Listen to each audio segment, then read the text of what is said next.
Crusade,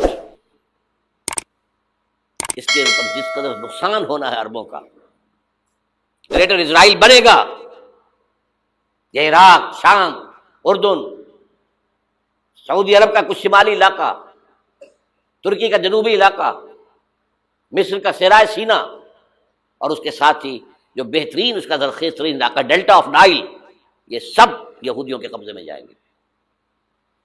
اس کو حدیث میں کہا گیا الملحمۃ العظمی۔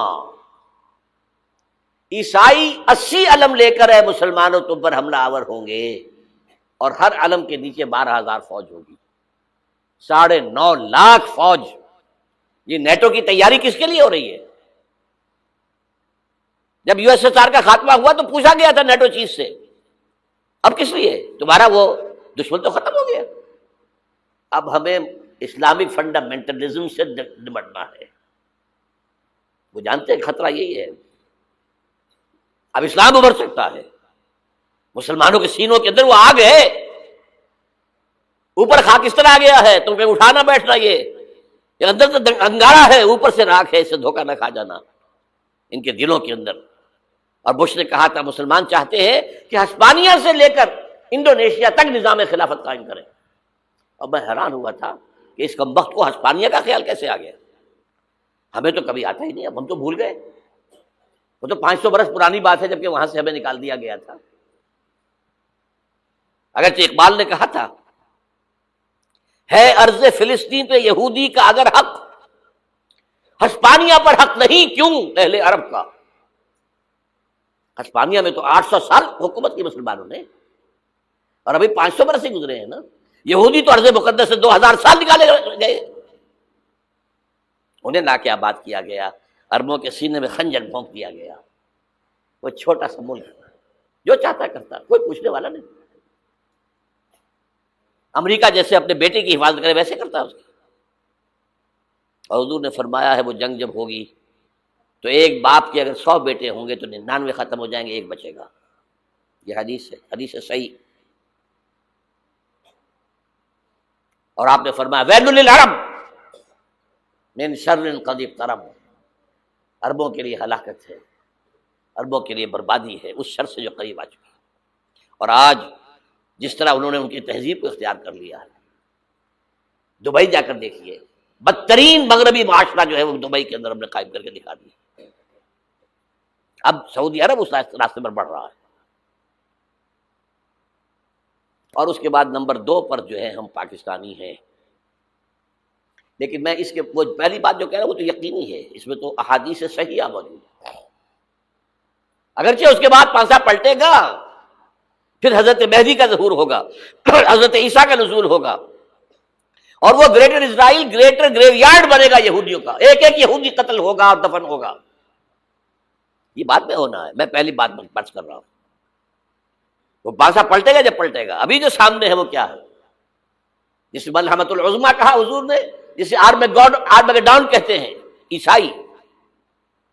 آرمگیڈون کی اگر کہیں جا کر آپ دیکھیں گے، آپ ڈکشنری میں مانی تو کیا لکھا ہے؟ A very big war which will be fought between the forces of evil and good before the end of this world۔ اس دنیا کے خاتمے سے پہلے خیر اور شر کی قوتوں کے درمیان بہت بڑی جنگ ہوگی۔ ارمجدون اسے کہتے ہیں عربی میں، اور ارمگڈون اسے کہتے ہیں انگریزی کے اندر، اور یہ بائبل کی آخری کتاب کے اندر ہے، جو اس میں کہ مکاشفات یوحنا، ریولیشنز آف سینٹ جان۔ یہ تو میں کہہ رہا ہوں یقین کے ساتھ، اور زیادہ دور نہیں ہے، آیا چاہتا ہوں۔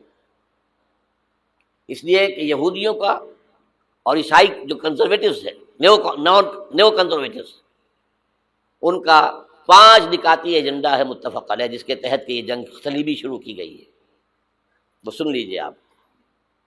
آرمگیڈون نمبر 1، گریٹر اسرائیل قائم ہو جانا اس کے نتیجے میں نمبر 2، مسجد اقصی اور قبۃ الصغریٰ کو گرانا نمبر 3، وہاں 3rd ٹیمپل، وہ مسجد جو حضرت سلیمان نے بنائی تھی 1000 قبل مسیح میں، پھر برباد کی تھی نیبوکدنیزر نے، دوبارہ بنائی گئی، پھر دوبارہ ختم ہوئی 70 عیسوی تک گری پڑی ہے۔ ان کا خانہ کعبہ گرا ہوا ہے 70 عیسوی سے لے کر آج تک۔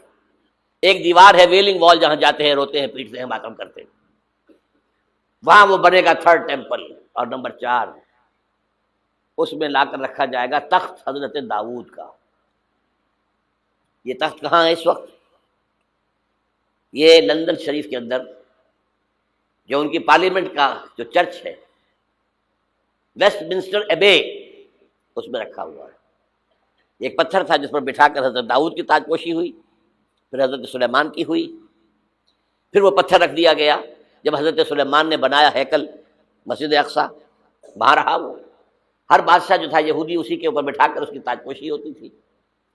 سن 70 میں ٹائٹس نے گرایا اسے، ہیکل کو، وہ پتھر لے گیا، وہاں سے روم گیا، روم سے آئرلینڈ گیا، آئرلینڈ سے اسکاٹ لینڈ آیا، اسکاٹ لینڈ سے انگلینڈ آیا، اور اب وہ رکھا ہوا ہے 14ویں صدی عیسوی سے آج تک۔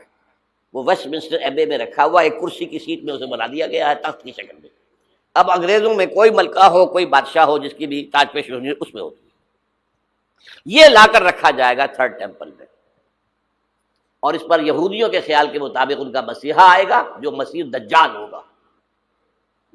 عیسائیوں کے خیال کے مطابق حضرت عیسیٰ آئیں گے، وہ ہمارا بھی خیال ہے حضرت عیسیٰ آئیں گے علیہ السلام۔ بہرحال یہ تو بات کی باتیں ہیں نا، اس وقت جو میں عرض کر رہا ہوں، عربوں پر بہت بڑا عذاب، اور پاکستان کا معاملہ البتہ یہ ہے، میں یقین سے نہیں کہہ سکتا، ہینگنگ ان دی بیلنس، ہو سکتا ہے اللہ تعالیٰ ہم پر رحم فرمائے، ہو سکتا ہے، اگرچہ اسی پہ شرائط ہوں گی۔ چمن کے مالک اگر بنا لیں موافق اپنا شعار، اب بھی چمن میں آ سکتی ہے پلٹ کر چمن سے روٹھی بہار، اب بھی ہو سکتی ہے۔ اور یہ بھی ہو سکتا ہے کہ اللہ تعالیٰ نے معجزانہ طور پر ہمیں ملک دیا، ہم نے اللہ سے بدعہدی کی، وعدہ خلافی کی، غداری کی، لہذا سزا دی جائے اور ہم سے یہ ملک چھین لیا جائے۔ اٹس جسٹ پاسبل، دور نہ سمجھے، اسے انہونی بات نہ سمجھے۔ جو گھیراؤ ہو رہا ہے آپ کے مغرب میں نیٹو فورسز اور مشرق میں بھارتی فورسز گدھوں کی طرح بیٹھے ہوئے انتظار کر رہے ہیں پاکستان اور ڈسٹیبلائز ہو جائے، یہاں اور بدامنی ہو جائے۔ اب لاہور میں پھر آج دھماکے ہو گئے ہیں، 2 دن پہلے کا دھماکہ میں سہ کے آیا ہوا ہوں، آپ کے سامنے بیٹھا ہوں، وہ جانے بچی ہیں۔ جو ہماری اکیڈمی کا حشر ہوا تو میں آپ کو نہیں بتا سکتا۔ یہ سارا کیوں ہو رہا ہے؟ تاکہ یہاں بدامنی ہو جائے اور ہمیں جواز مل جائے، مغرب سے نیٹو فورسز داخل ہو جائیں، مشرق سے بھارتی فورسز آ جائیں، اور ہمارے ایٹمی دانت توڑ کر اور پھر ہمیں بھارت کے سامنے ڈال دیا جائے۔ نو ڈو ایز یو لائک، یہ ان کا نقشہ ہے۔ ہوگا کیا وہ اللہ جانتا ہے، ہوگا وہ جو اللہ چاہے، لیکن اللہ کا چاہنا جو ہے وہ کس پر منحصر ہے؟ یہاں انقلاب برپا کرو، یہاں اسلام لاؤ۔ اگر دھندوں میں لگے رہو گے تو وہ خود بخود نہیں آ جائے گا انقلاب۔ صحابہ نے جانیں دی تھی، کتنی تکلیفیں اٹھائی تھی، 12 برس تک مکی دور کے اندر، با نشہ درویشی در ساز و دمادم زن، جو پختہ شبی خدرا بر سلطنت جم سن۔ یوم طائف یاد ہے جو حضرت عائشہ فرماتی ہے کہ میں نے پوچھا تھا حضور سے کہ یوم احد سے زیادہ سختی بھی آپ پر کبھی آئی؟ یوم احد پر کیا ہوا تھا؟ تلوار کا وار پڑا تھا آپ کے چہرہ مبارک، یہ جو رخسار کی ہڈی ہے اس کے اندر وار گیا ہے، اوپر خود کی 2 کڑیاں تھیں وہ اس میں گھس گئیں، 2 دندان مبارک شہید ہوئے۔ وہ خود کی کڑیاں ایک صحابی نے اپنے دانتوں سے پکڑ کے کھینچنے کی کوشش کی، دانت نکل گئے، وہ نہیں نکلی، کیا جتن کر کے نکالی گئی ہوگی، تو خون کا فوارہ آیا، اتنا خون گیا ہے کہ آپ بے ہوش ہو گئے، گر گئے، اور مشہور یہ ہو گیا کہ آپ کا انتقال ہو گیا، شہادت ہو گئی۔ یہ سیرت کبھی پڑھی ہے؟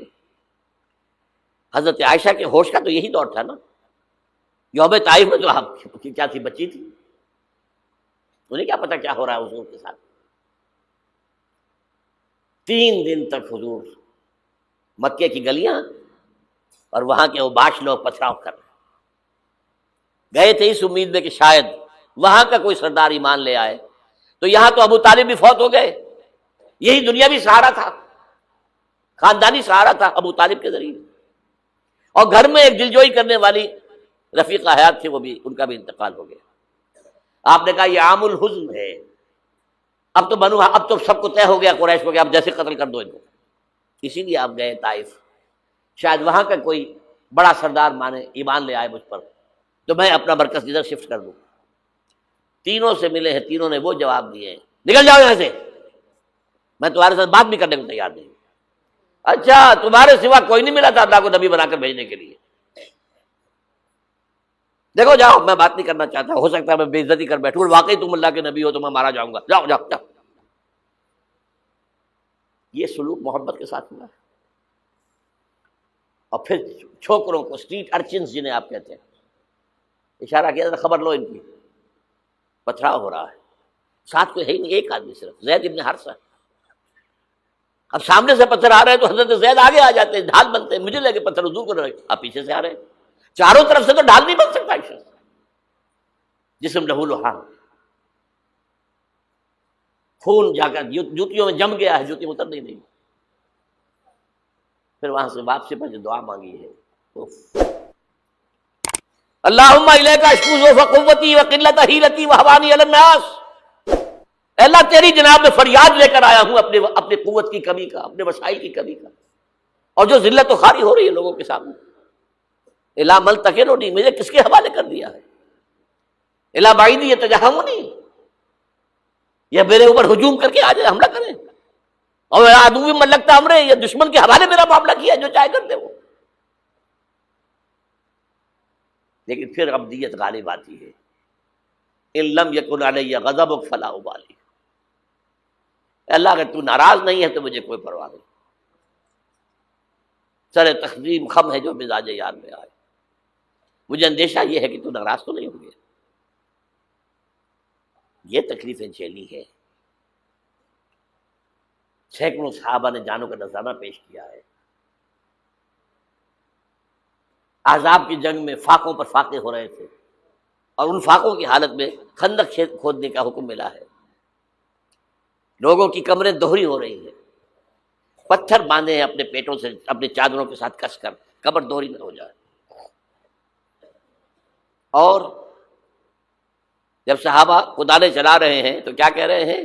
نحن الذین بایعوا محمدا علی الجہاد ما بقینا ابدا، اللہم لا عیش الا عیش الاخرہ. صحابہ کہتے تھے ہم وہ لوگ ہیں جنہوں نے محمد سے بیعت کی ہے کہ جہاد کرتے رہیں گے جب تک جان میں جان نکل جائے تو بات اور، جان ہے، چاہے ابھی بھوک سے کمر دوڑی ہوئی جا رہی، جان تو ہے. اور ایک دفعہ کہتے تھے اللہم لا عیش الا عیش الاخرہ، اللہ عیش زندگی تو آخرت کی زندگی ہے. اور حضور فرماتے تھے، حضور کے بیٹھے ہوئے نہیں تھے گاؤں تکیہ لگا کر، پتھر اٹھا اٹھا کر خندق میں سے لے جا کے باہر پھینک رہے تھے. جب صحابہ کہتے ہیں اللہم لا عیش الا عیش الاخرہ، حضور فرما رہے ہیں فاغفر الانصار والمہاجرہ، اے اللہ ان انصار اور مہاجرین کی مغفرت فرما دے.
آپ ہماری نئی ویڈیو دیکھنے کے لیے ہمارے کرانسٹس چینل کو لائک اور سبسکرائب کریں. جزاک اللہ.